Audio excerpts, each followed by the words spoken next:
사도신경으로 우리의 신앙을 고백함으로 예회를 시작하겠습니다.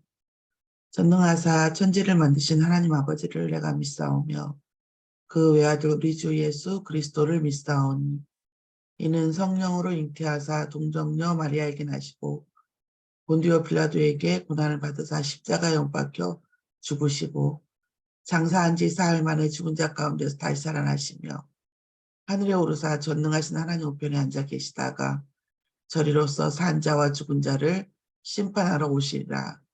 성령을 믿사오며 거룩한 공예와 성도가 서로 교통하는 것과 죄를 사하여 주시는 것과 몸이 다시 사는 것과 영원히 사는 것을 믿사옵나이다. 아멘.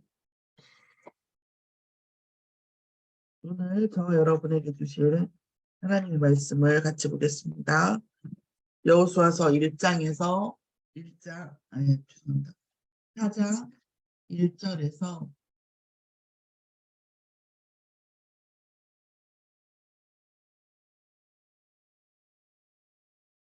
1절에서 8절입니다.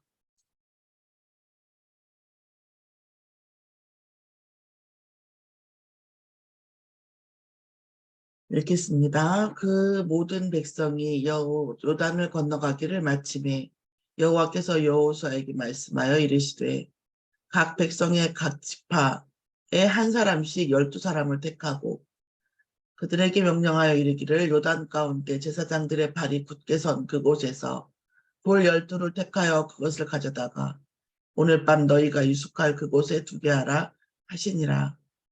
여호수아가 이스라엘 자손 중에서 각 지파에 한 사람씩 준비한 그 12사람을 불러 그들에게 이르되 요단 가운데로 들어가 너희 하나님 여호와의 궤 앞으로 가서 이스라엘 자손들의 지파 수대로 각기 돌 한 개씩을 가져다가 어깨에 매라. 이것이 너희 중에 표징이 되리라.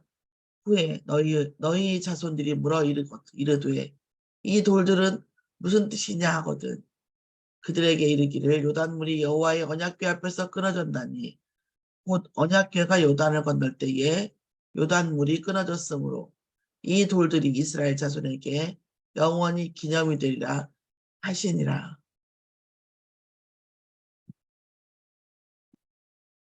이스라엘 자손들이 여호수아가 명령한 대로 행하되 여호와께서 여호수아에게 이르신 대로 이스라엘 자손들의 집합수에 따라 요단 가운데에서 돌 12를 택하여 자기들이 유숙할 곳으로 가져가다가 거기에 두었더라.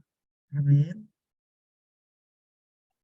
오늘 그 기념비 오늘 기도 새벽 예배 제목은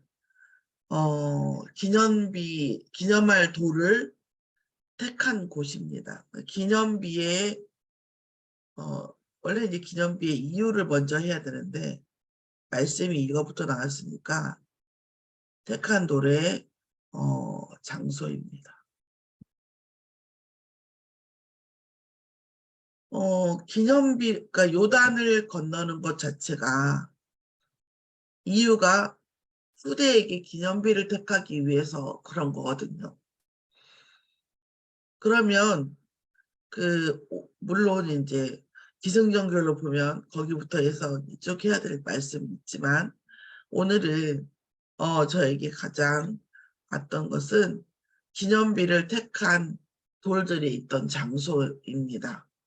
기념비를 택한 돌들이 있던 장소가 어디냐면 요단 건너왔던 그 길 한가운데. 그 말은 곧 무슨 말이냐면 요단의 뭐죠? 첫 번째는 요단강이 만약에 있으면 요단의 그 가운데 가장 가운데 깊은 곳에 있는 그 돌들이잖아요. 그거는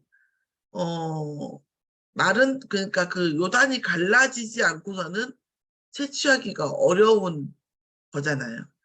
그리고 이제 말씀에 뭐라고 나왔냐면 그 돌의 크기는 어깨에 매라고 했어요. 그럼 어깨에 맬 정도면 돌이 만약에 가볍다 그럼 한 요 정도 된다. 어깨 그냥 들고 가겠죠. 그런 것은 사실 뭐 그 시대에 수영을 얼마나 잘했나 모르지만 수영으로도 갖고 올 수 있는 거잖아요. 그런데 요단 가운데 가장 깊은 가운데에서 그 돌을 취해서 어깨에 매라고 했어요. 그러면 거기는 물이 없는 상태에서 가져오지 않고는 그 큰 돌은 갖고 올 수 없거든요. 아시다시피 우리가 물에 잠수할 때 뭐예요? 다리나 허리나 이런 데 무거운 돌을 매잖아요. 무거운 돌을 매면 그 물 밖으로 나올 수가 없어요. 그러니까 이 요단 가운데 그 돌을 취하라 이 말은 이게 걸어가지 않고는 수영으로는 절대 가져올 수 없는 돌이라는 말입니다. 수영으로는 가져올 수 없는 돌이에요. 요단 한가운데 제일 깊은 곳에 있죠. 어깨에 맬 수 있을 정도로 큰 돌이기 때문에 절대로 수영으로는 가지고 올 수 없는 그 물이 갈라지고 걸어가야지만이 가지고 올 수 있는 돌이라는 뜻입니다. 두 번째 뭐냐면 우리가 어떤 그 응답 문제 장애 그 한가운데에서의 거기에서 기념비가 나오는 거예요. 처음도 있고 중간도 있고 끝도 있지만 그 한가운데에서 그 한가운데 그 고난을 지나는 응답을 지나는 하나님의 계획을 지나는 그 한가운데에서 기념비를 취하는 거예요.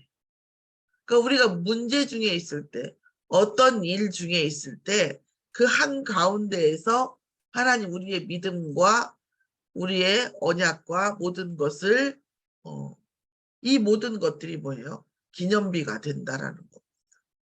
어떤 문제가 있을 때 우리가 항상 만나기 전과 그 만나고 있는 지나가는 그 과정과 그리고 지나간 뒤에와 달라요. 지나간 뒤에는요 다 아름다워요. 그 지나간 뒤에는요 다 알아요.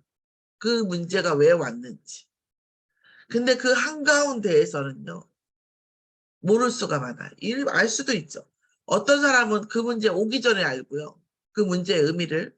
그리고 어떤 사람은 그 문제의 과정 중에 깨달고 그 어떤 사람은 다 끝난 다음에 깨달아요. 뒷북치는 거죠. 인생 동행도 마찬가지.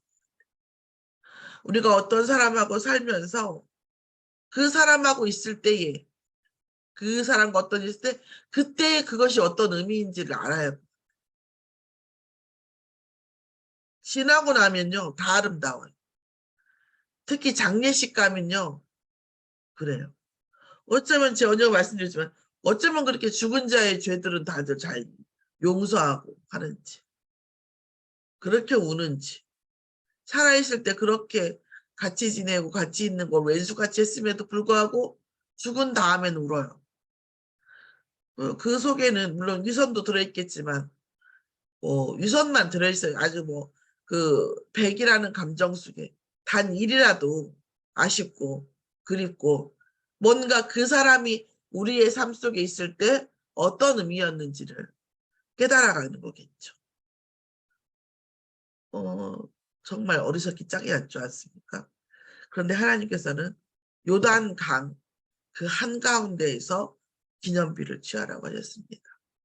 우리가 그 문제 속에 있을 때 그 문제가 지나가는 과정 중에 가장 한가운데 있을 때의 믿음과 그때의 그 문제에 대한 의미를 아는 것 그것이 후대와 또 많은 곳에 기념비가 되는 것으로 보여집니다.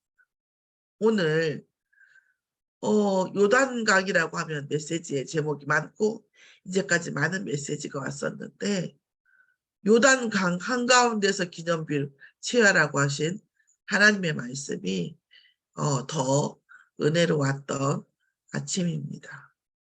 어떤 일을 시작하고자 하는 아침입니다. 또 이 한 낮으로 가고 있고 한 낮에 오늘의 요단강이 또 지나가겠지요. 또 지금 어떤 큰 일을 봤을 때 지금 지나가고 있는 요단강도 있을 겁니다. 이 한가운데 우리가 그 진행 과정의 한가운데 우리는 어떤 언약과 어떤 기도 제목과 어떤 기념비를 들고 있습니까? 질문해보는 아침이기를 예수의 이름으로 소망합니다. 기도하고 주기도문으로 마치겠습니다. 하나님 감사합니다.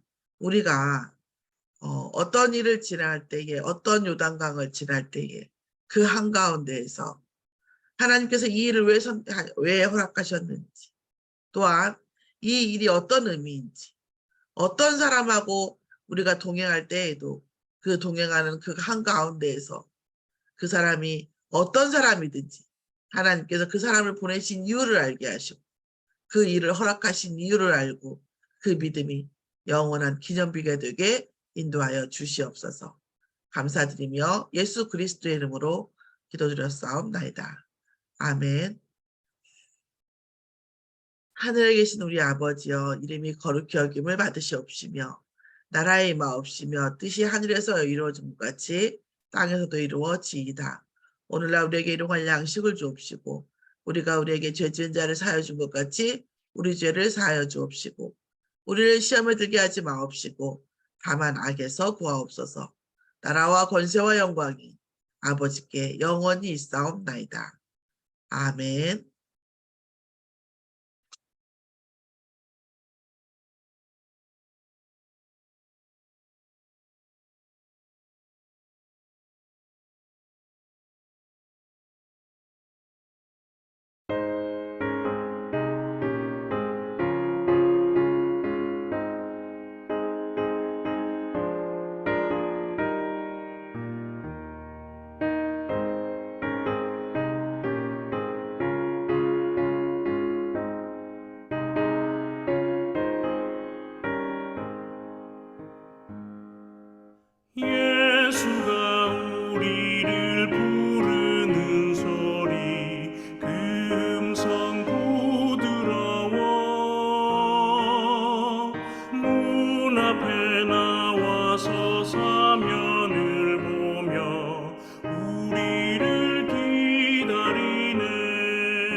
아멘. 마치겠습니다.